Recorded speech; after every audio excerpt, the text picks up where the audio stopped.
Lee Crooks of Castleford and Kevin Ward of St Helens. Big men, big names, new clubs, two careers on a changed course. For 12 years, Kevin Ward was as much a fixture at Castleford as the main stand.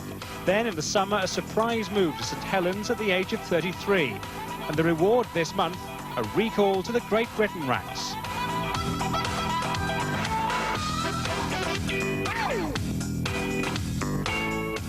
A feared and respected opponent at any level, Kevin Ward. And a fallen hero on the up again, Lee Crooks. Suicide blonde was the color of her hair, like a cheap distraction for a new affair. A teenage prodigy with Hull, a Great Britain star. But his world record transfer to Leeds turned sour. Distractions grew, his form suffered. Now it's back with Castleford. An international recall could be round the corner for him.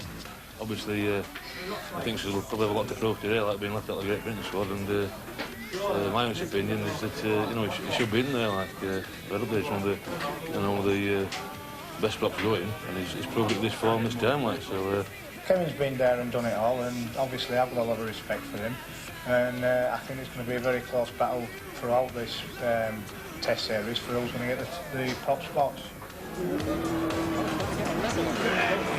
And here comes St Helens, and let me tell you, they're relieved to have 15 fit men at all. They've had a food poisoning outbreak here, with players dropping out as late as 40 minutes before the kickoff.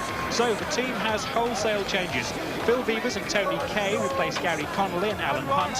Brian McKebby plays his first game since September the 2nd. So more than ever, Saints will need the steadying influence of Shane Cooper, their captain, who thought this morning he was playing loose forward, but now reverts to stand off after the reshuffle. Cas are looking for their first away win. They're next to bottom of the table, 2 places below Saints after 3 unsuccessful trips over the Pennine. For the second game running, Steve Larder and St John Ellis swapped their usual positions, with Ellis at fullback and Larder on the wing. John Joyner returns after several weeks out injured.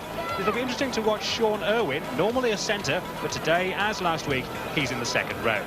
Well, later we see the Australians' final game before the test at Leeds, and the match with Rochdale, which could rocket Featherstone into the top 4, while Martin of Fire announces our competition winner. But we start with Kevin Ward's first game against his old club. In the commentary box, David Watkins and John Hell. And didn't he look determined? Not difficult to pick out, Kevin Ward and Lee Crooks. It's St Helens' first game for 2 weeks since they were beaten here by the Australians.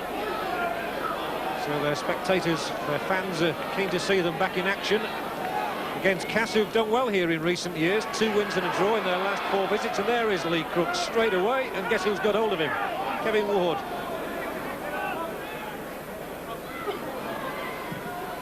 Stedman's kick, which will go straight downfield to Phil Beavers, who's played regularly in the full-back position, of course, so the late switch for him isn't a problem. But I wonder, David, just how much it might have disrupted St Helens' planning, having to make changes as late as 40 minutes before the kickoff. Well, it obviously disrupts the planning, but on the other hand, it gives people like Kebby and the loose forward quite an opportunity to come back into the side and give them an opportunity to see exactly what they can do.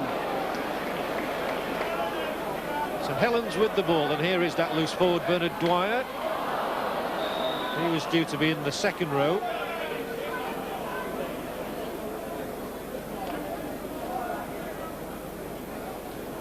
Generally free-scoring matches when these two meet. And let's hope so again today.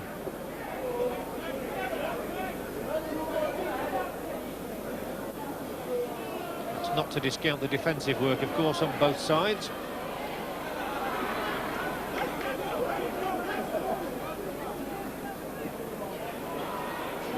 Now Ian Bragger, who's been running with good purpose in the 18 recently, he's got St John Ellis moving down the right. The tackle good.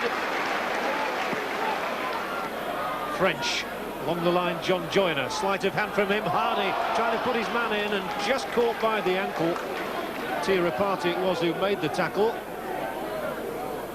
Lively stuff though from Cass, and here goes Lee Crooks driving on into the 25.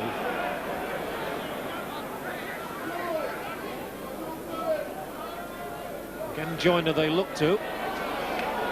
Can't slip this one out.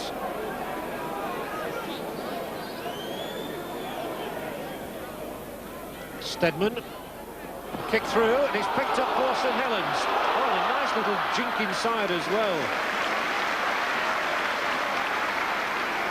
So our first look at Sean Devine on SCRUMDOWN.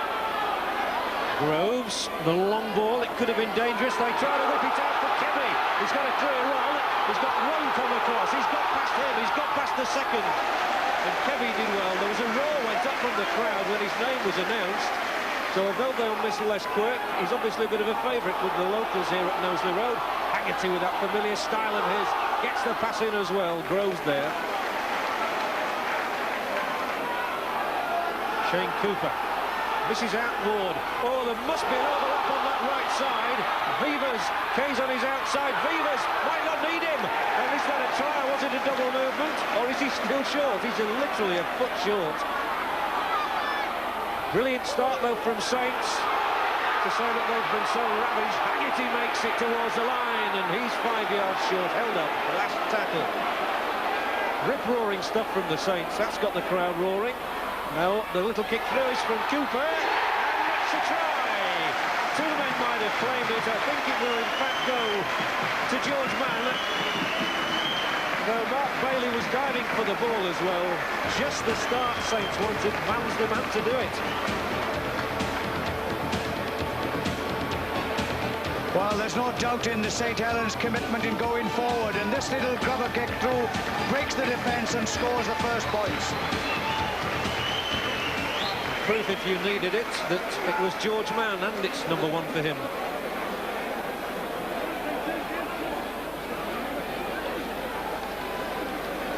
Sean Devine kicked 9 goals on his debut against Castleford last season.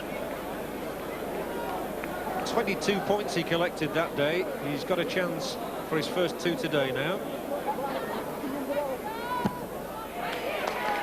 Yes, just. It cracked and crawled over and between. It doesn't matter. 2 points for Devine, 6 for St Helens. Well, this opportunity from the play of the ball came as Saints enterprise in play, took them right up to the cast line. Mann goes through from the kick and scores.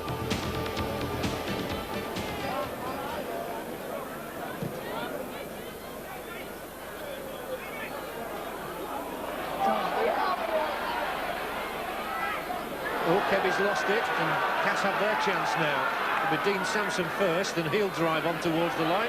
He got a hat-trick last season against them. It was at Weldon Road. This is Knowsley Road. Lee Crooks.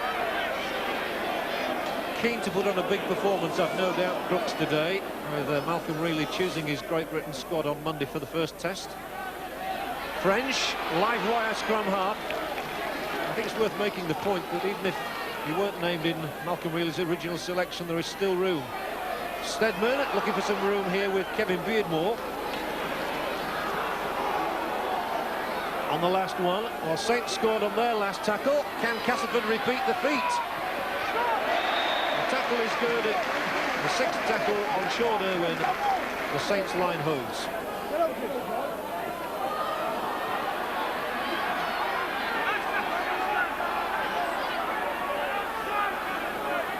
Oh, what a place to spin it. Knock on given.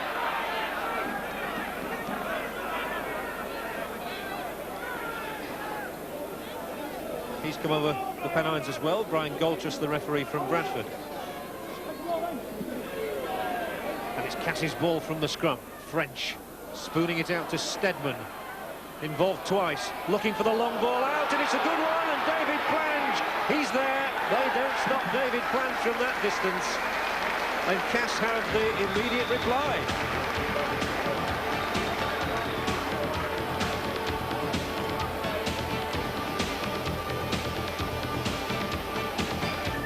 Well, prior to this, Castleford had tried to work their way down the middle. Saints' defence were good to the test, but this time it's a superb runaround by Stedman, and the long ball simply takes out the cover defence, and Plange is left to plunge for the line.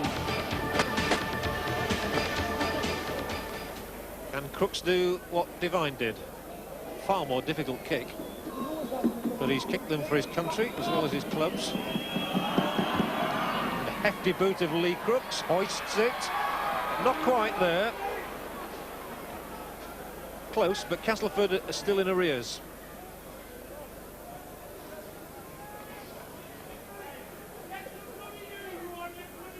He seems to be a bit unlucky to me not to have added to the one Great Britain cap he got against France when he scored at Headingley.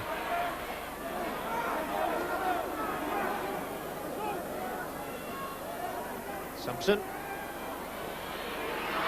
Whipped along to Grant Anderson. He soon falls to the tackle of Rapati. Stedman, they look to his boot often. Fevers plays a bit of football before he picks it up. What a good club servant he's been since he came over here with Mal Meninga.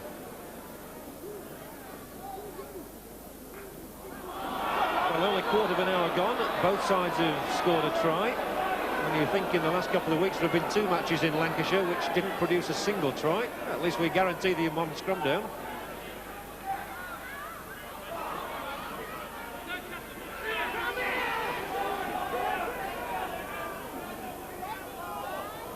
Cooper, that's a dangerous one, and Stedman intercepts. He gallops away. And it's a rare sight as an interception try. Stedman thrilled to bits with that one, though.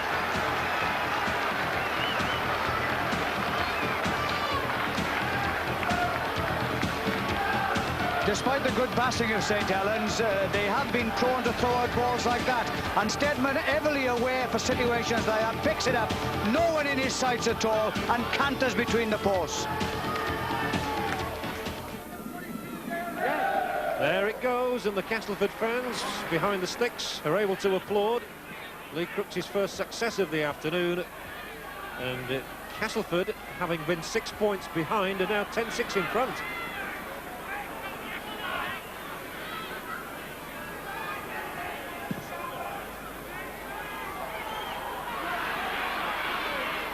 Hardy runs it out. That might just demoralise St Helens a little bit. Well, I hope not, because they are playing good football. They are moving the ball about, but there has been 1 or 2 of their players reluctant to move forward onto the ball, and when that long ball came out then, it just meant that the Castleford player got to it first. What an enjoyable encounter.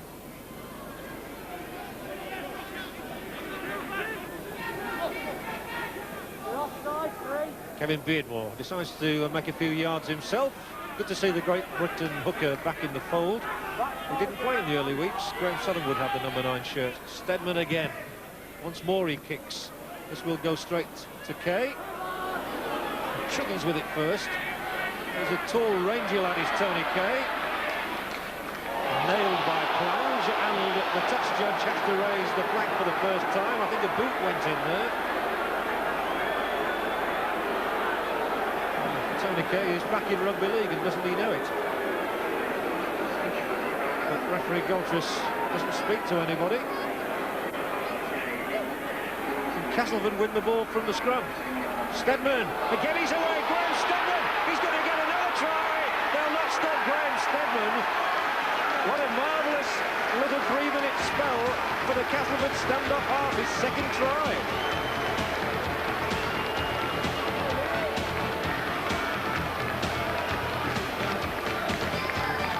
Well, you don't see many tries scored like this. The ball came out from the scrum. Stedman sized it up. They were all waiting for him to pass. He steps inside and scores a superb individual try.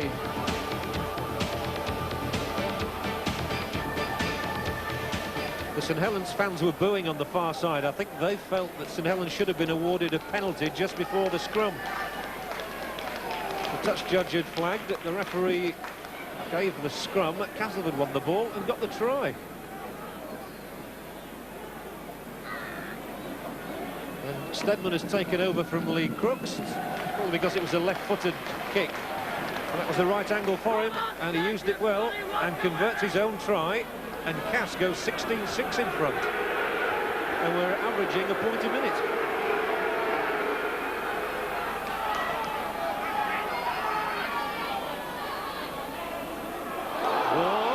Good play.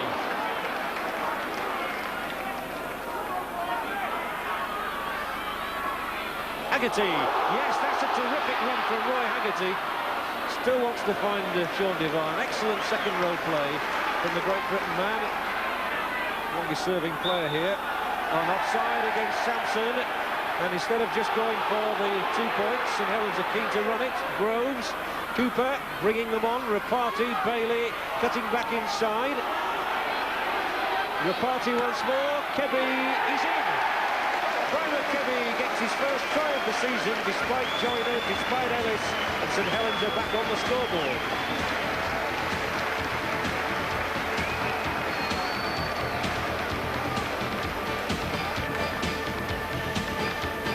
Well, Saints had set their stall here because they had the option of kicking a penalty under the post. They moved it and kept the ball alive, and that proved to be fruitful as far as they were concerned. Kebby's first try. Graphically captured on film. So a nice moment for the former rugby union man. Divine to try and convert it. Excellently done. And we're maintaining our point-a-minute average. It's 12-16 after 28 minutes. Well, a quick tap the ball here. The ball moved out wide. Now, the defence seems to have got it all covered, but the Saints keep the ball alive. Rapati goes back on the outside, slips it to Kebby. Kebby gets into the corner.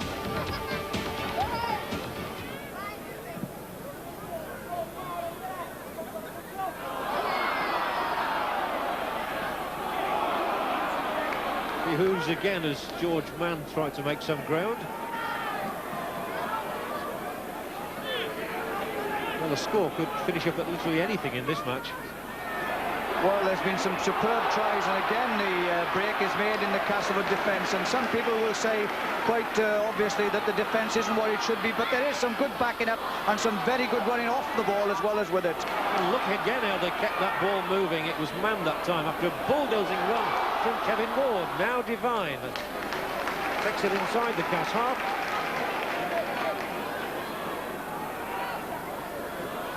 So many good ball players on view today, and so many good runners. Haggerty, he's got support. Ellis did his job at full-back by tackling him. The ball finally goes out, but Roy Haggerty has run with some purpose in this match. Well, they really are putting the ball forward. The ball is going into the gaps, and this is the good part about it. It's perfect drawing. Look at that, Beavers' pass. Puts him on the outside. Now, that's sheer pace that takes him away from the defence. Now, he's looking for an opportunity to pass it. The ball comes up, but it wasn't high enough, and Castleford knocked down.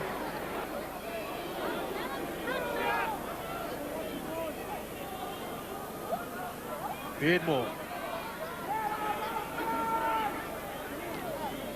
4 more tackles. The Cast to try and get their 4th try of the half. Hardy. We saw him in try-scoring action for Sheffield Eagles last season, of course, against Widnes. Now Castleford with Crooks. Slips the ball away nicely. Could have caught them unawares. French nailed by Cooper. Joyner. Well, there are plenty of bodies up here, although Owen loses it. And another chance has gone. So the finishing not quite as steady that time.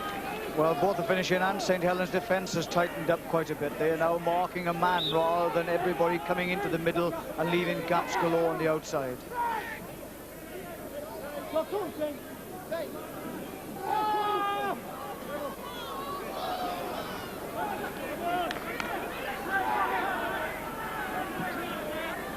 Dwyer to Cooper and to Mann. That's some barnstorming runs, and the crowd loved that as he knocked his man out of the way. Bragger. Only 2 minutes to go. More spirited running from Ward. But, down it goes again. And the penalty once more. It's gone to Castleford. A few puzzled expressions, you might say. Particularly Paul Groves, who says why. Well, he was quite right, of course, because Kevin Ward went into the tackle with the ball. He let it go to a man in support. The man didn't get it, and Kevin had it back because it came knocked off a player. So some thinking and some talking to be done in the dressing room, but I think it's only fair to say they must have been disrupted by those late changes due to the food poisoning. That's the last thing on Graham Stedman's mind. He's got the chance here to put Castleford further in front, and he takes that chance. 18-12 it is, and Stedman says, right, let's keep it calm now for the closing moments of the half.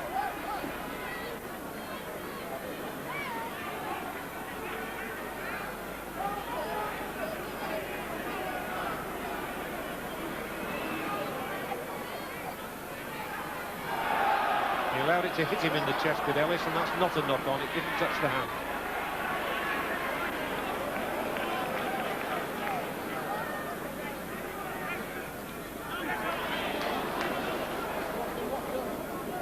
Just time for a general comment, David. It's been an excellent half. Some good, attractive rugby from both sides, good tries, and what more could you want on a Sunday afternoon? Oh, it's been superb. We've really seen some good running rugby, and people will say, the diehards, that perhaps the defences weren't all they should have been. But I think a lot has to be said for the backing up and the awareness of players to be in the right position at the right time. And away they go to the dressing rooms, with Castleford having made a good comeback after St Helens had got the opening try. And they were really led by Graham Steadman. So Castleford very happy as they go off.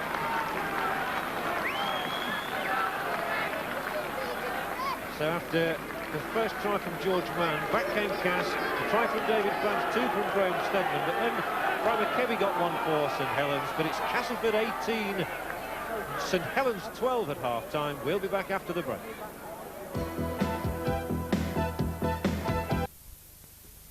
(18-12) after a rip-roaring first half. Well, somebody who'd love to be in the action, both for his club and for his country, is down on the touchline with Nick.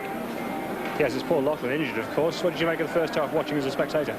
Well, the Saints have been unlucky there a few times. They should get the ball out wide a bit more, because that's where they're most dangerous. You'd have fancied yourself to score a try or two, wouldn't you, with a few gaps there? Well, you know, gaps that we're not playing, but, you know, I'd like to play today. I mean, there's plenty of gaps out wide. Like I say, if they get the ball out wide, hopefully we can see a few tries. What's your prediction? I think Saints will win on top. You would say that, wouldn't you? When are you going to be fit again? Hopefully about 3 weeks. Good. Hope we get to see you back in the action before the end of the Test series anyway. Paul Loughlin, thanks very much indeed. We're just about to get the second half underway. Here's John Howe.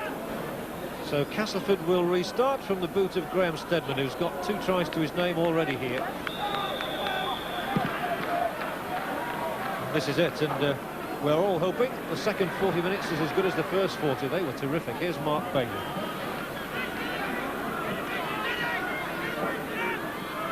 Well, during the first half, Cass edged the scrums 7-4, giving Beardmore in good form. Non-1 against the head, though. And the penalties are pretty low count. St Helens conceding just 1 more than Castleford.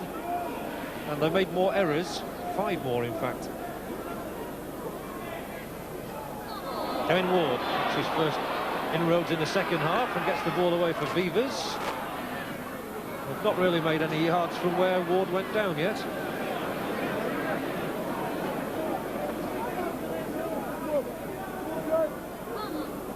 Beavers, the little kick through, and he was blocked by Lee Crooks, and he's picked up by St Helens by Cooper, and now Dwyer. That was enterprising, and so is this. Divine still looking to get his pass away. Good start there, and good refereeing as well, because he looked to see what was on, whether to award a penalty or not. Allowed play to continue, and it's helped Saints make another 30 yards, and they'll make more now. Cooper goes into the gap, flings a long ball out. Kay just manages to hold on, keeps himself in play, gives it again to Cooper, to Dwyer, to Loughlin. One of the touch judges is on because there's a right-on scrap going on. What a scrap between Mann and Anderson. Well, the touch judges this season have the right to come on, and if they can separate the players, play can actually continue without the referee having to stop it. That one, the referee simply had to intervene on. Well, it was a pity as well, because St Helens remarkably kept the ball alive. They kept the ball moving, and let's just see what actually happened in the incident. I mean, the ball was being moved out wide. Cooper shows a feint, throws a long ball to the wing, and I believe it's behind the play now when this ball comes back in where some of the real action is taking place. There it is there. They've been at it all that time. Referee Galtris, I think, is going to award 10 minutes to George Mann and 10 minutes to Grant Anderson. And they go off with an exchange of words. They're still inquiring about one another's health. And I hope they don't have to sit next to one another. The roof might come off.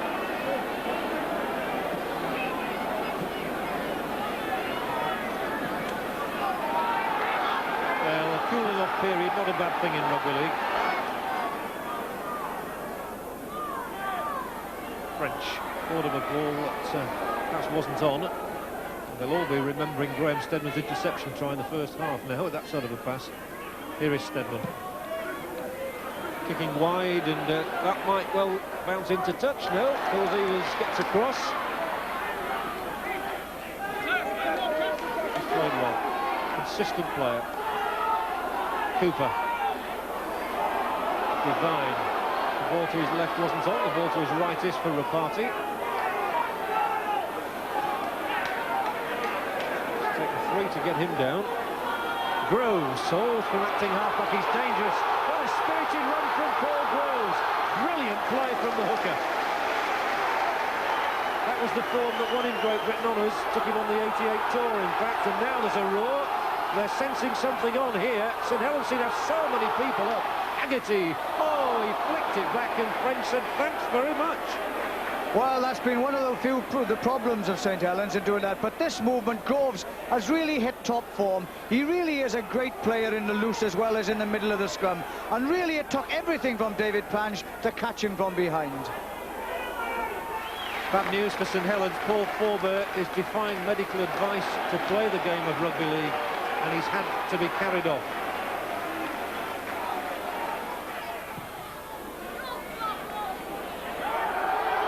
Another good take by Ellis. He does catch the ball well, and he sets off again, as David said in the first half. He certainly makes tracks towards the opposition line as soon as he's got the ball. He just can't bring him down. He really is a live wire, and by doing that straight away, it puts all pressure on the defence, because no matter how quickly you run up, if you stop them where they are and not like he does, he really goes into the heart of the defence, takes it all on. He was held down in the tackle, as referee Galter shows, by Bernard Dwyer. Stedman will have the chance to add 2 points. And 15 for St Helens is Andy Bateman, the Leeds fireman.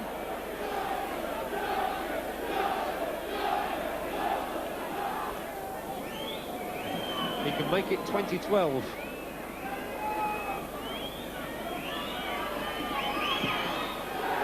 That's exactly what he does. More points for Stedman. And an important one, because it steadies it all down and it's taken them further away by the stone. The first points of the half. And in amongst all that, we'd almost forgotten that 2 players were sin-binned, and George Mann and Grant Anderson are prepared to come back on, and they're on speaking terms. It's a good-looking kick by French. It's an excellent kick by French.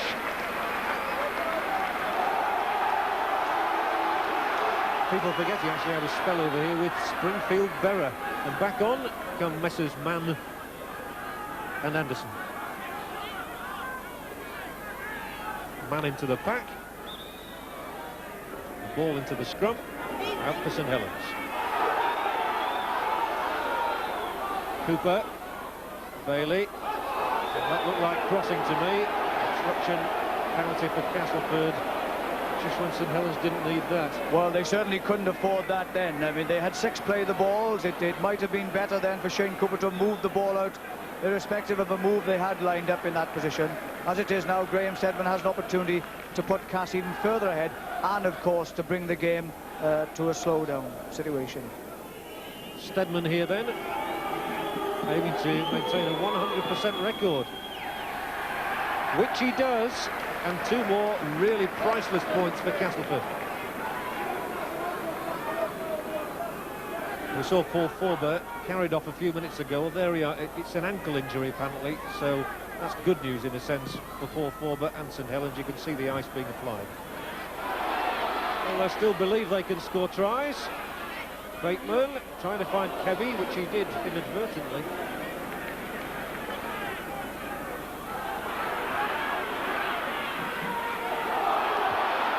He's got a man Haggerty at his side. Roy Haggerty tries to fend away Ellis. Thought of getting the ball away and thought better of it.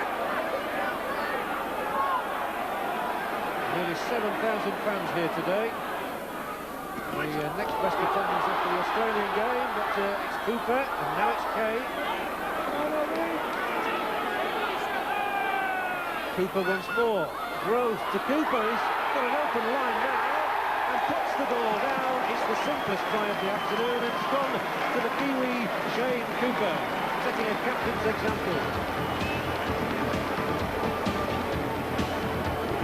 Well, he's provided so many opportunities for other people with passes just like that it was an ideal opportunity for him this time to go into the corner himself. A well-deserved try.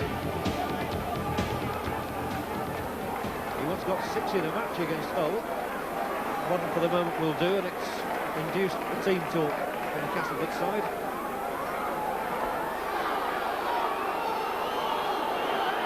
What a difficult thing it is for Sean Devine.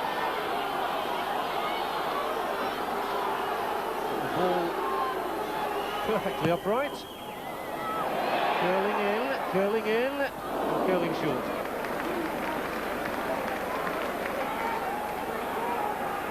It was not an easy kick. Castleford, however, a 6-point lead now. Groves, he's had a great second half. Excellent pass as well. Now Tony Kay. And he marks his return to the side. Got to almost halfway. Groves again. Kevin Ward is brought on by Devine. Gets the pass away again. Might be chances now for St Helens. They've got people over on that far side. Here goes George Mann. George Mann trying to outstrip the defence. Heavy haul down. I thought if Mann had carried on going, his strength might have got in there.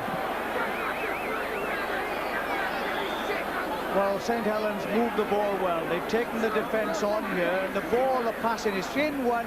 Ward stands up, 3 men in the tackle, still moves it out. But just look at the timing of the passes. It's that man Cooper again. What a superbly timed pass. George Mann on the burst. Now he really motors, doesn't he, down that wing. St Helens comes across, he times the pass, but didn't draw the man really, the result of which Kebby was pushed in.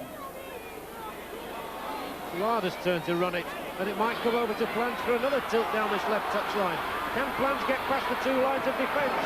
Well tackled Beavers once more. He's had 2 great runs, Plants, and found Beavers more than a match. Bragger for Castleford. Switching it right, giving the ball to Ellis.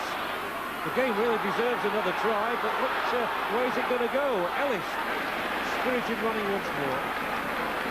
With so many outstanding individual performances, none greater than Graham Stedman's.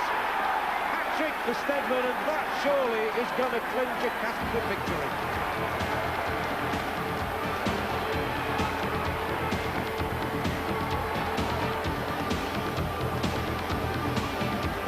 Well, after all St Helens' efforts on the one side, the ball is moved back. A superb run by St John Ellis before this. But Graham Stedman, that man again, individually might be, but what a try.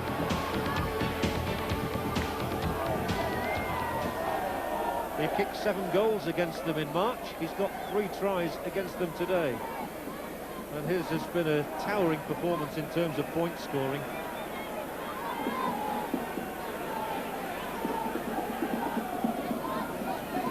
He should land his 5th goal of the afternoon to accompany the 3 tries.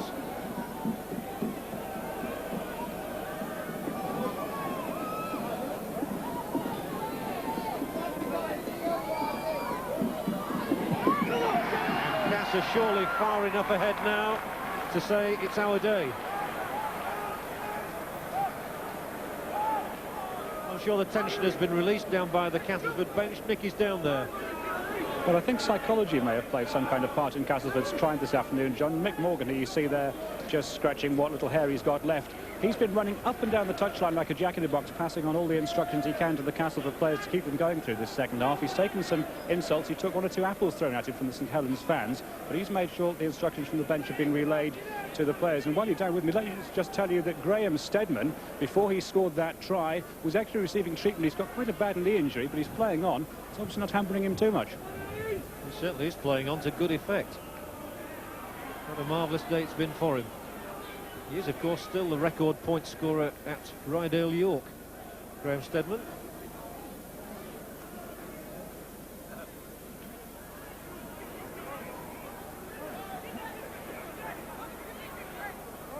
This will be the last tackle. If Stedman can add a drop goal just to round it off completely. Well, he must have heard me. He certainly did hear me. That was right on cue. Well, what a drop goal that was. 29-16, and the game now is beyond the Saints.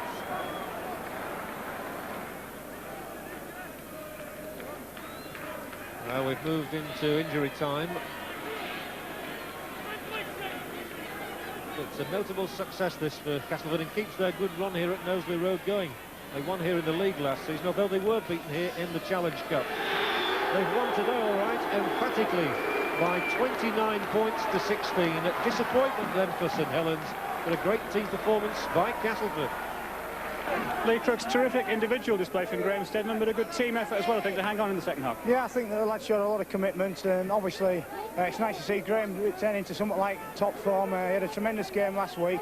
I think his confidence is really buzzing. And as I say, it's a big bonus for the club that Graham's on top form. And Graham Steadman leads the roll of honour. 3 tries, 5 goals and a drop goal. Against those 3 tries for St Helens, only one of them, though, in the second half from Shane Cooper. Well, David Watkins, man of the match.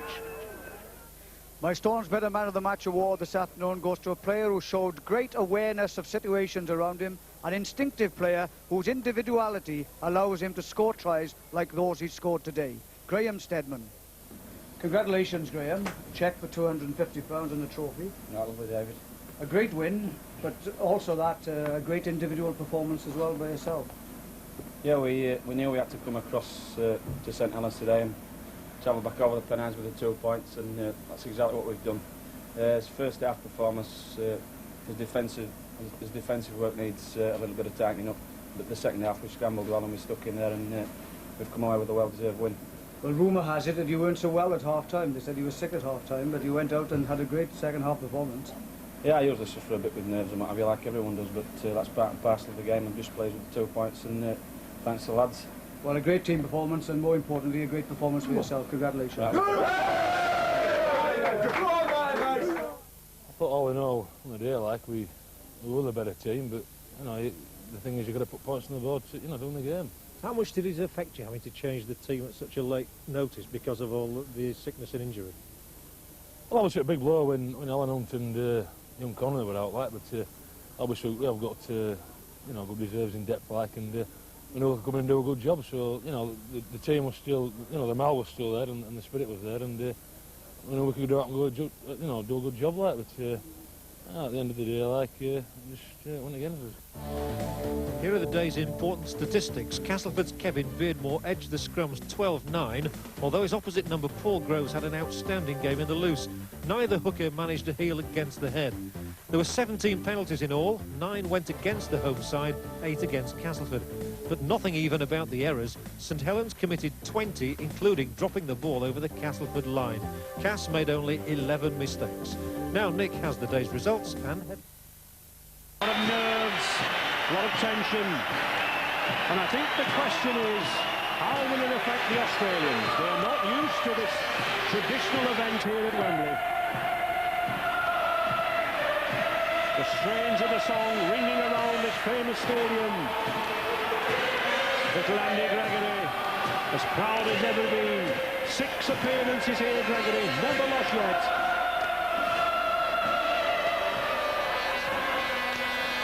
Keith Barnes, the Australian manager, leading on in the mighty Mal Meninga. But tremendous support has come down from the north, and tremendous support from London. Over 25% of this record test crowd in Britain. Tickets sold here in London. Again, a direct result of the influence of the game now. The combined bands of the Queen's Lancashire Regiment and the 1st Battalion of the Royal Irish Guards entertain the crowd in regal fashion. And the traditional style lineup that we're accustomed to see at the Challenge Cup.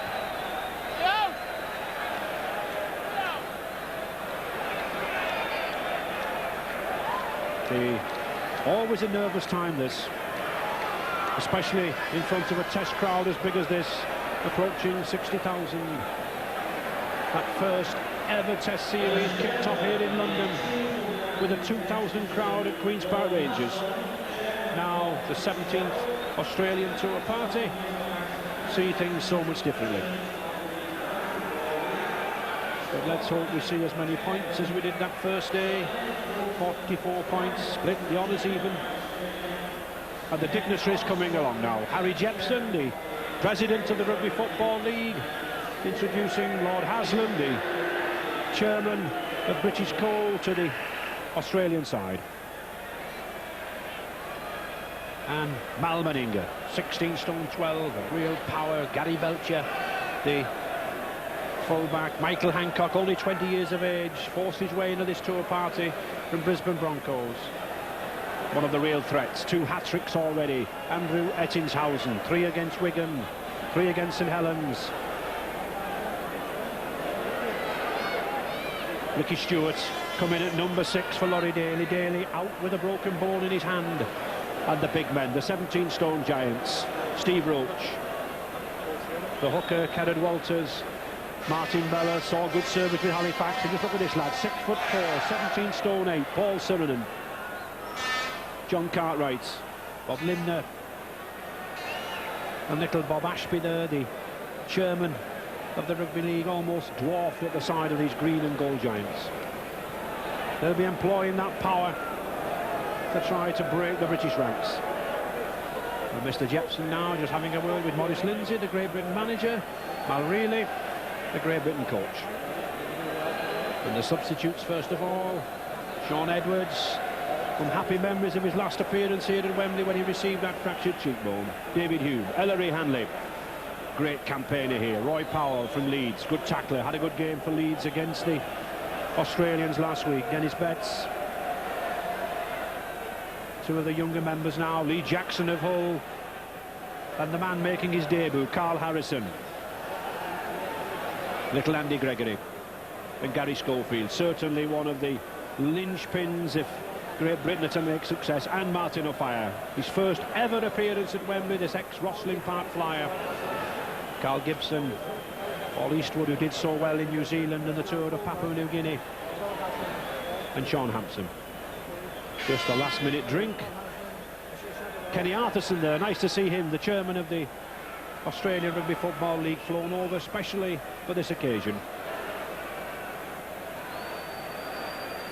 Just awaiting the formalities of the national anthems. Last-minute instructions there from the Dr. Forbes Mackenzie. The 2 wingmen, I think, obviously saying, look, let's get into the corner. And I think we'll see a lot of these 2 lads crisscrossing and coming in the middle.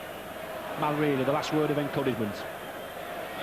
Phil Larder, the British director of coaching, and little Bobby Fulton there in the corner, the last time he played here at Wembley in 1973.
A little tension on 1 or 2 of those Australian faces.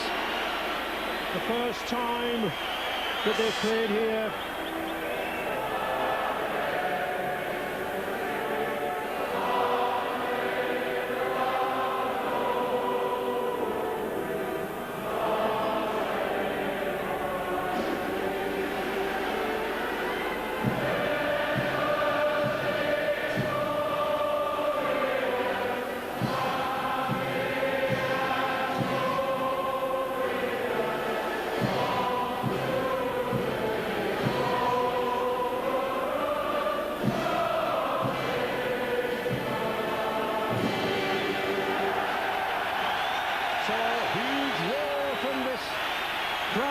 To certainly getting behind this British team.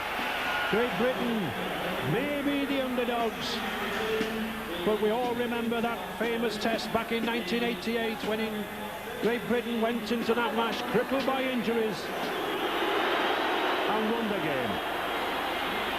So, Australia, first to break. Obviously, wanting to get into the action.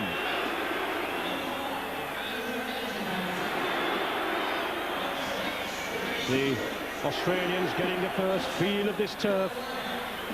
It looks in superb condition, and Australia just the one change from their first choice test side.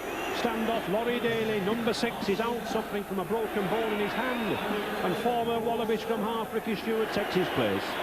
The big men there in the middle, Roach, Bella, Sutherland and Cartwright, they'll take some stopping. And the question is, can Mal Meninga, the big giant centre, be stopped? Well, there is the fighting kangaroo. That's got to be put down this afternoon.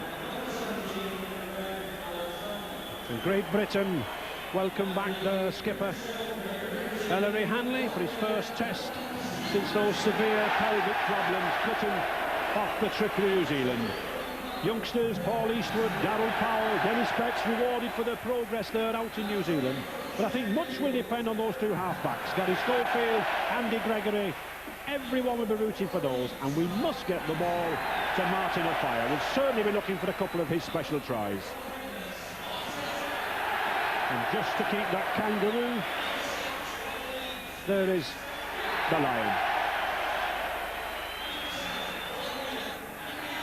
Huge roar for little Andy Gregory, number 7. Wasn't quite fit when he played for Wigan against Australia a couple of weeks ago. But we all know this cheeky little chap. He'll be battling away. Won the Lance Todd Trophy here twice in the Challenge Cup. Only 5'4", but a heart as big as any player on this field.